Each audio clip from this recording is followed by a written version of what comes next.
ಇದು ದೇವಸ್ಥಾನದ ಒಳಗಿರ್ತಕ್ಕಂಥ ಒಂದು ಕಲ್ಯಾಣಿ. ಅಲ್ಲಿ ನೋಡಿರ್ತಕ್ಕಂಥ ಕಲ್ಯಾಣಿ ಚಿಕ್ಕದು, ಇದು ನೋಡ್ತಾ ಇರ್ತಕ್ಕಂಥ ಕಲ್ಯಾಣಿ ದೊಡ್ಡದು. ಹಾಗಾಗಿ ಇಲ್ಲಿ ನಮ್ಮ ಸ್ವಾಮಿಯವರು ಒಂದೆರಡು ಮಾತುಗಳನ್ನು ಹೇಳ್ತಾರೆ, ಅದ್ರ ಬಗ್ಗೆ ಮಾಹಿತಿಯನ್ನು ಹೇಳ್ತಾರೆ. ನಮಗಂತೂ ಗೊತ್ತಿಲ್ಲ. ಇಲ್ಲಿರ್ತಕ್ಕಂಥ ಸ್ವಾಮಿಗಳು ಒಂದೆರಡು ಮಾತನ್ನು ಹೇಳ್ತಾರೆ. ಸ್ವಾಮಿ ಹೇಳಿ. ಇದೊಂದು ಯೋಗಿ ನಂದೀಶ್ವರ ಸ್ವಾಮಿ ದೇವಾಲಯ ಇದೆಯಲ್ಲ, ದೇವಾಲಯದಿಂದ ಹೊರಗಡೆ ಬಂದು ಆ ದೇವಸ್ಥಾನಕ್ಕೆ ನೀರಿನ ತಗೊಂಡ್ಬೇಕಾದ್ರೆ ಕಲ್ಯಾಣಿ ತಗೊಂಡು ಹೋಗ್ತಾರೆ. ಮತ್ತೆ ಪವಿತ್ರ ನೀರು ದೇವಸ್ಥಾನದ ಒಳಗಡೆ ಇದು ಕಲ್ಯಾಣಿ ಇದೆ. ತುಂಬಾ ಚೆನ್ನಾಗಿದೆ. ಇವತ್ತು ಕೂಡ ಅಷ್ಟೇ ನೀಟಾಗಿದೆ ಕಲ್ಯಾಣಿ, ಅಷ್ಟೇ ನೀಟಾಗಿ ಮೇಂಟೈನ್ ಮಾಡ್ಕೊಂಡು ಬಂದಿದೆ. ಚೆನ್ನಾಗಿದೆ. ಸ್ವಾಮಿ, ಈ ನೀರನ್ನು ದೇವಸ್ಥಾನಕ್ಕೆ ಏನಾದರೂ ಬಳಸಲಾಗುತ್ತೆ ಪೂಜೆಗೆ?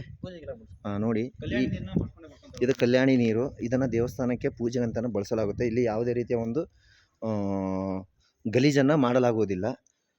ಅಲ್ಲಿ ಬಿದ್ದಿರ್ತಕ್ಕಂಥ ಕಾಣ್ತಾ ಇರ್ತಕ್ಕಂಥ ಎಲ್ಲ ಹೂವುಗಳವು, ಬೇರೆ ವಸ್ತುಗಳಲ್ಲ. ಗಲೀಜು ಮಾಡಿಲ್ಲ ಯಾರು ಇಲ್ಲಿ. ಬಿದ್ದಿರೋ ಹೂವುಗಳು. ಹಾಗಾಗಿ ಈ ಕಲ್ಯಾಣಿ ನೀರನ್ನು ದೇವರು ತೊಳಿಲಿಕ್ಕೆ ಮತ್ತು ಪೂಜೆಗೆ ಅಂತಲೇ ಬಳಸಲಾಗುತ್ತೆ. ಅಲ್ಲಿ ನೋಡಿರ್ತಕ್ಕಂಥ ಕಲ್ಯಾಣಿ ದೊಡ್ಡದು, ಇದು ದೇವ್ರ ಪೂಜೆ ಅಂತ ಬಳಸುವಂಥ ಕಲ್ಯಾಣಿ ಚಿಕ್ಕದಿದು. ಈ ನೀರನ್ನೇ ದೇವರ ಪೂಜೆ ಅಂತಲೇ ಬಳಸಲಾಗುತ್ತೆ. ನೀವು ನೋಡ್ಬೋದು ವಿಡಿಯೋದಲ್ಲಿ.